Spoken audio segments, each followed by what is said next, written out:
Welcome to Confessions of a Parent Coach. I'm parent coach, mother of four, and your host, Ann Kaplan.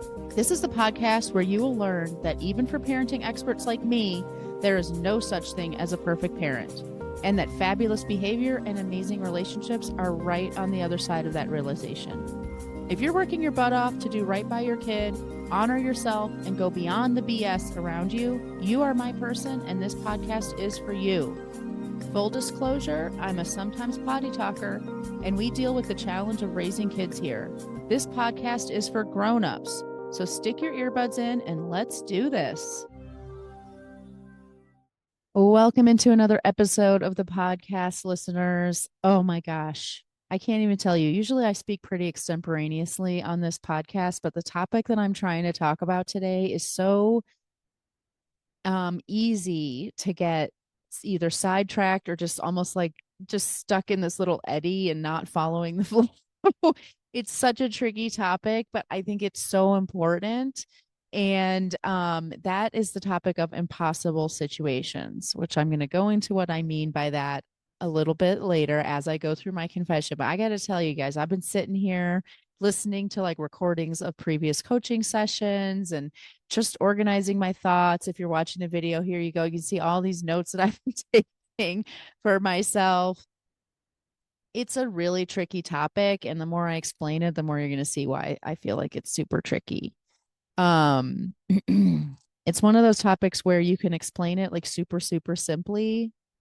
And it seems like, yeah, okay, why are we even talking about this? And then as soon as it actually happens in your life, it's brain breaking and practically impossible to apply when once your real life is stirred up around these things. So bear with me and hang in because you're gonna get to go on a journey with me in today's session. So of course, starting with our confession.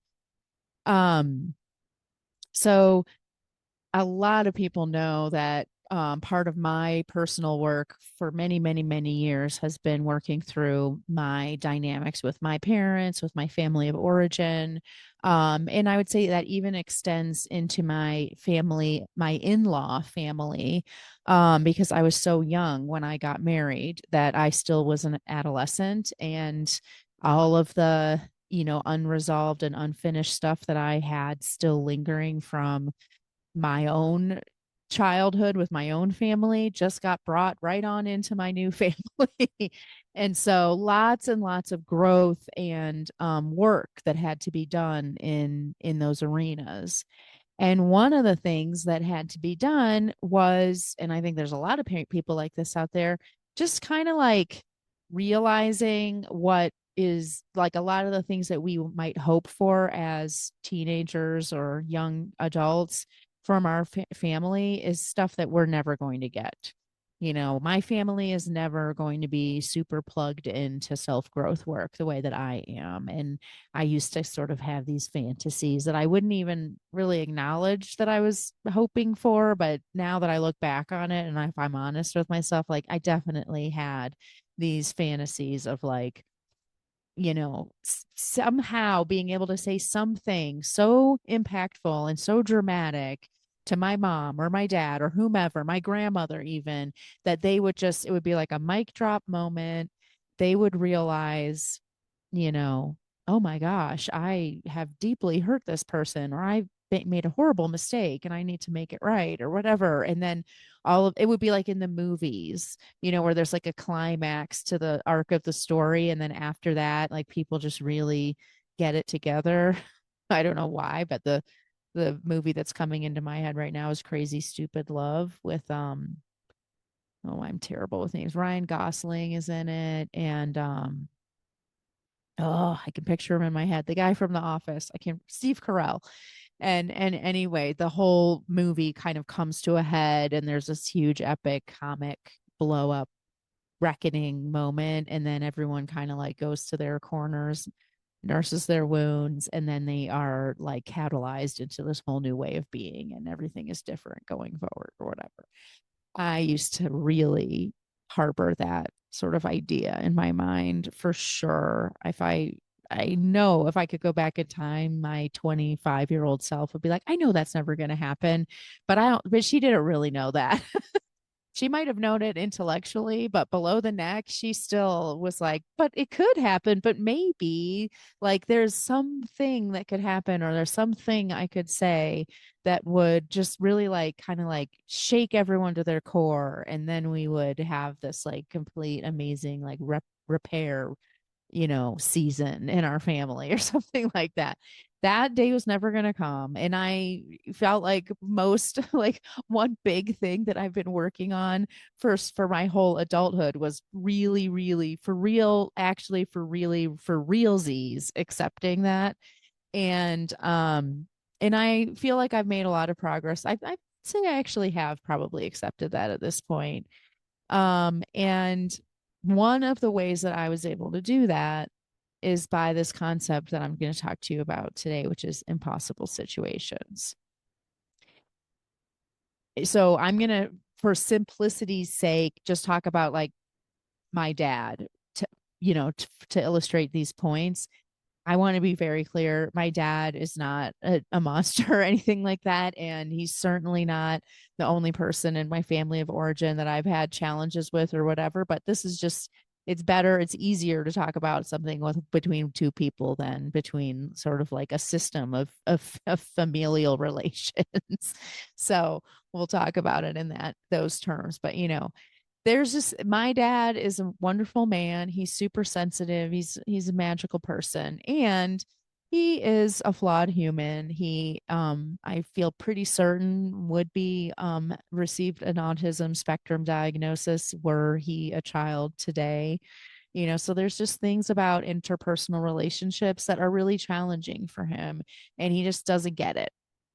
And that's never going to change. He's always going to have this challenge, and I am always going to um be a person who is the child of this man who's incapable of fully giving me what I need or what I deserve as a child. That just those two things are both true, and that's the makings of an impossible situation. The fact that there's something that is needed or that would make this situation better or more ideal or more functional. And there's, on the other hand, for whatever reason, a block, that immovable block that will make it so that that thing can never happen. It's an impossible situation. And I would say most of us, myself included, spend a lot of our lives trying to make impossible situations possible, but they're not. They're impossible. And the longer that we beat our heads against the wall or push up against the truth of the impossibility of a situation, the longer we postpone actually being impactful to that situation, actual change and growth in that situation, the road to peace and resolution and healing in that situation. Those things are only possible once we move away from our argument with reality and instead move in toward acceptance and all of those things. So I'm going to actually give you another example. It's not from my life because my work is so much more progressed at this point that it's almost hard for me to talk about these things in true, my own lived experience. But I have a client, I have many clients who have gone through a separation, or they are in the process of going through a separation. Well, why does that happen? 99% of the time a separation happens because these two people have reached a moment where they just simply can't do life together. It's not working anymore. They're not vibing anymore, let's just say. And what happens really, really commonly in these situations is the parents really have two completely different sort of approaches to things. And one of the only things that they still have in common is their dislike for each other and conflict with each other. And I would even go so far as to say, with a lot of my clients, their commitment to that conflict with each other. It's almost stronger than their original commitment to be in the relationship with each other. And that leads to many, many, many impossible situations. So I'm going to outline one for you with one of my clients who has just done so much strong work at, growing and releasing and all of the stuff, the pain of the separation that she's gone through, and yet still it is really, really hard and it's really, really challenging. And one of the reasons why is because her ex still remains committed to the conflict. And so they have a kiddo. It's about time for them to make a decision about what middle school this kiddo is going to go to. The child has said, this is the school that I would really prefer to go to. I really vibe there. That's where I feel like I belong. Mom is okay. I want to take that into consideration. And as long as it's a school that I feel okay about, I want to try to make that happen. Dad is not feeling it that way at all. And in order for your kiddo to go to the school when you have shared custody and shared decision making, well, both parents have to agree. Both parents have to sign this document. And obviously every separated couple has their own um arrangements and parenting plans and stuff like that. But for this couple, they need to agree if they're going to move their school from whatever is the, you know, neighborhood school. And dad won't agree. And that's just the way it is. And so for this mom, she is in an impossible situation. On the one hand, she can see that a different school would be better for her daughter, that her daughter really wants this. That's what she would want for her daughter. Like she's got that on the one hand, and she's got the fact, the reality that she is never going to get buy-in on that from her ex. It's an impossible situation. There's no solution that we can come up with that pleases everyone, that takes care of everyone, that it accommodates the realities of everyone. There is no solution. And in fact, when she brought this conversation or this topic to coaching, she literally said, there's no solution. Like this guy is going to continue to create conflict. At this point, her attorneys have told her this. I've told her this. Like she knows it to be true. Her therapist has told her it. Like this guy is going to continue to create conflict. That's just a true thing. And then because he's committed to continuing to create conflict, that will also continue to have hurtful impact on the people around him, including his children. And there's absolutely nothing this mom can do to stop that. She cannot make him do anything. She can't change anything about it. She can't stop the fact that he's going to do that. She can't stop that the fact that he's doing that will be hurtful to her kids and to her. Like all of these things, it's impossible. And when she presented the whole situation to me about the school, the last thing she said after she kind of laid it all out was like, there's no solution. And my response to her is like, right, there's no solution. So what should we do?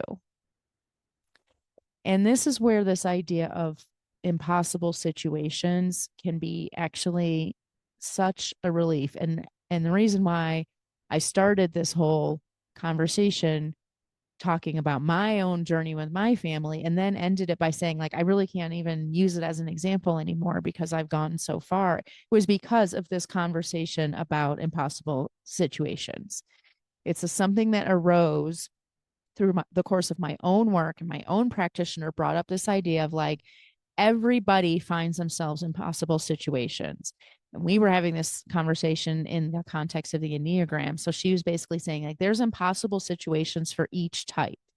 So for me, I'm an Ennea type 1, that one of the impossible situations that my sort of ego creates for me over and over again is the classic impossible situation of there's an ideal way that this is supposed to go, and it will never, ever, ever, ever go that way.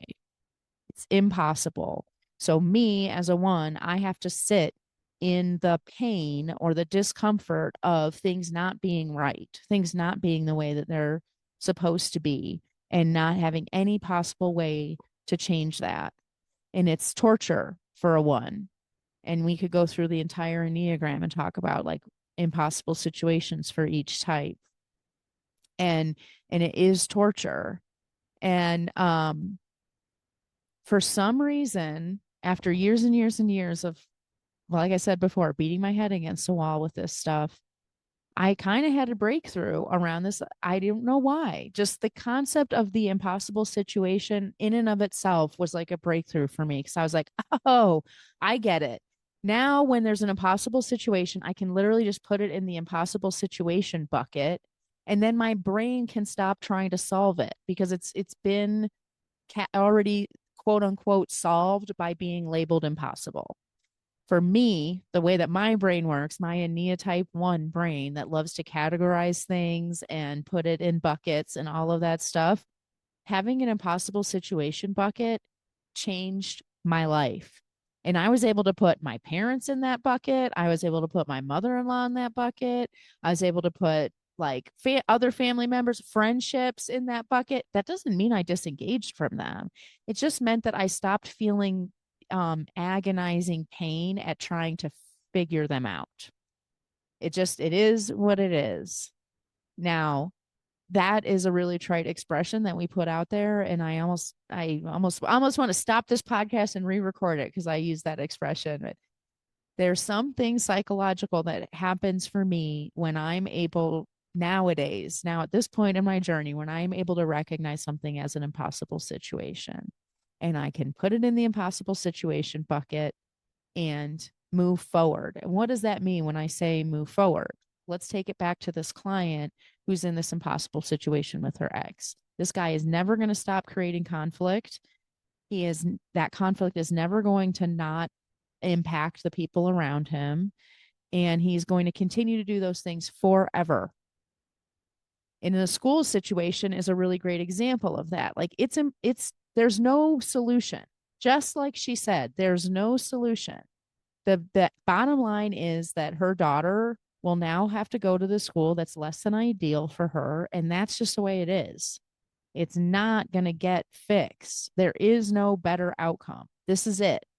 This like dumpster fire is the best that could ever exist. So what can we do once we've decided, okay, it's impossible. I've done all the possible things. So this situation has reached its level of impossibility. Nothing better is possible here. This is it. No matter how crappy it is, this is it. There's no level of crappiness that means that actually there might be a better solution. No, there are situations in this world that are absolutely egregious, heinous, not acceptable. I mean, truly awful things. And there is nothing better right now with the truth of the truth, with the reality that we exist in right now. There is nothing better. There's no more. Well, what can we do with that? We can move into acceptance. And that's what this mom is struggling against and circling around through all of her hard work. She's circling around the power she does have. Once we give up trying to make an impossible situation possible, we can move into acceptance. When we are in a place of peace, we are at peace with the way that something is, we can accept it. And acceptance, remember, does not mean that you approve of it, that you like it, that you wanted it to be this way. It doesn't even necessarily mean that you think that it's quote unquote supposed to be that way. Although for some people, that's what acceptance and peace looks like. It just means that you're not arguing with reality anymore. And once you have that acceptance, now instead of this mom coming to all of her coaching sessions asking me, well, what should I do? Should I take him back to court, or is there another way for me to say this or present it to him? What's a boundary I can hold that will make him, rethink this school thing for our daughter, blah, blah, blah, blah. Those are all impossible. Those are not solvable math equations. There is no solution. Just like this mom said herself, she can stop coming to sessions looking for those solutions that don't exist and instead come to sessions working on, okay, how can I regulate my nervous system around the fact that this is the reality? What does my system need? What do my various parts need to feel, an acceptance, a peace with where we're at right now? And then how can I bring that peace to my relationship with my children so that I can help them? I can't help them by changing the situation because it's an impossible situation and I can't change it. So that's not the kind of help I can give my kids. But the kind of help I can give them is to support them, to help them, for example, process their emotions about not getting to go to the school that they wanted to get to. That sucks. And she's not going to be happy about it. She doesn't have to be happy about it. We would never expect her to be happy about it. And a regulated, peaceful, calm mom is just the right ingredient. It's just what the doctor ordered for a middle schooler who's really upset and dysregulated and coming up against their own impossible situation. That's where the power lies. That's where our power lies all the time. And it's not just around parenting. Like being at peace by putting, some of these family dynamics into the impossible situations bucket means that I show up to, situations, family gatherings in a completely different state of mind, a completely different set of needs, a completely different sort of energetic vibration than I would when I was younger. When I was younger, it was like, I'm here, I need to get some answers, or I need to show you something, or I want to prove a point, or I have an axe to grind, or whatever. I don't have any of that anymore when I come to my family gatherings because it's an impossible situation. And all of those things that I used to bring to those situations were um, trying to find solutions that didn't exist when there is no solution. And now I can come to family gatherings just here we are. Can't wait to see what happens. It'll be fine however it goes down. I don't have an agenda. I can be the calm person when other people in the family get stirred up.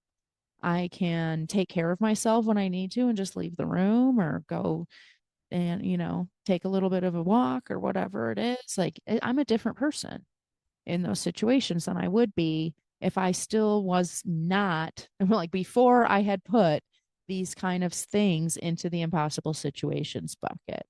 So I really want to encourage you to start thinking about like what are the things in my life that I am beating my head against a wall about, and what if I just decided to put them in the impossible situations bucket? Or I do have some clients who call that the fuck it bucket. But it's important for you to know, especially right now when I'm introducing this concept, that fuck it bucket doesn't mean you disengage or you don't care anymore or you just walk away and write off these things, especially when it comes to our children. Of course not. It just means that we're allowed to not solve it anymore and give up the fantasy that there's any different reality that exists other than the one right in front of us. And I also want to acknowledge that there are things in life that are really, really hard to put in the fuck it bucket. And watching our kids get hurt by our ex is a really great example. Like we as a society have this like way of thinking about stuff where we categorize. It's based on our own qualitative or like subjective categorization where we say, um there's some things that like you're having to go on a class trip that you don't want to go on that are hardships that are normal and that's what's supposed to happen in kids' lives. And then there are some hardships like having a jerk for a dad who, is constantly creating conflict that's not supposed to happen. This kid shouldn't have to experience this. But shoulds and supposed tos, first of all, are all arbitrary and it doesn't really matter. And that is a horrible thing to say when we think about like really messed up things happening to people, especially children. But in terms of like how we engage with that situation, whether it should or shouldn't be happening, doesn't change the fact that it is. And it doesn't change the fact that our acceptance, not approval, but acceptance and reaching a state of peace and regulation about the fact that it's happening only empowers us to make change more versus being in this, loggerheads with reality where we are just like going to be in this like fight to the death between us and truth. between us and reality. That does not benefit anyone. It's not supportive. So, this mom will come, and many, many parents will come to a coaching session saying, my kids, has to go to the school that they don't want to go to and it's a bad fit for them. How can I support them? And what they really mean is, how can I make it so they can go to a different school? Well, who could blame this parent for wanting that? They can see so clearly that if the situation were different, it would be so much better for their child. But the problem is that fighting that fight, going back to court over and over again, or fighting constantly while you're, on the parenting apps or whatever, it's actually not supportive to the child. The child's reality is the child's reality. They're going to this less than ideal school. That's the truth. And the real supportive thing to do is to be with your child in that experience. And we can't do that when we refuse to accept the truth, when we refuse to have a fuck it bucket or an impossible situations bucket. So I'm not sure how well I did illustrating this point. It's once again, it's one of those things where when you're not in an impossible situation, you can just see so clearly, like, why are we bother even talking about this? Yeah, sure. There's just some stuff that it is that way and you just need to work on accepting it. That's not rocket science.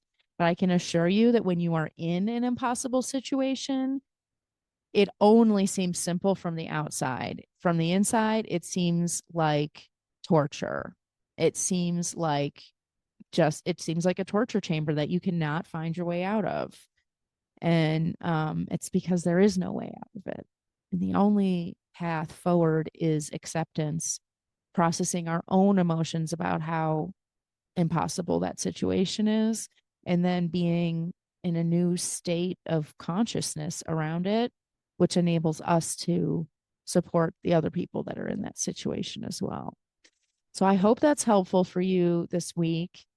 If the stuff that I'm talking about these days is really landing with you, whether it has to do with parenting for you or not, any arena, these kinds of situations arise. These kinds of concepts are applicable. And the work always between us and where we want to be all starts with raising awareness and raising our consciousness. And if you feel the same way, that's the kind of person that loves to work with me. I just started working with a new assistant, and one of the things she asked me to kind of educate her and get her up to speed with, like, who am I and what's my business about and who are my people? She asked me, who likes to work? Who are the kind of people that work with you? Who's your client? And I'm like, the people who like to work with me are the people who believe, at least on some level, that the quickest way from point A to point B is raising awareness and consciousness, because that's what I do with my clients.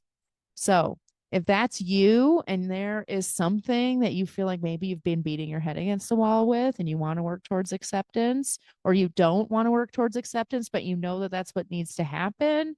If you are, wanting to really make some strides towards things in your life and you vibe with the stuff that you hear me talk about on the podcast, set up that free consultation with me and tell me all about it. I can't wait to hear, and I can't wait to see how I can support you and what that journey might look like for us. Have a great week, everybody, and I'll talk to you again soon. Bye. The episode is over, but there's more waiting for you. You can grab my free workbook, Getting Kids to Listen the First Time, that walks you through the fundamental principles I teach all of my clients and applies them to this very universal parenting challenge. So if you're sick of repeating yourself all day long or just want to learn more about my style, you'll definitely want to go to bit.ly/kidswholisten. And if you're ready to work with me, let's meet. Set up a free call at bit.ly/Kaplan call, and let's create an action plan that gets you exactly where you want to go. And of course, links to all this goodness are in the show notes. Thanks for joining, and I'll see you next time.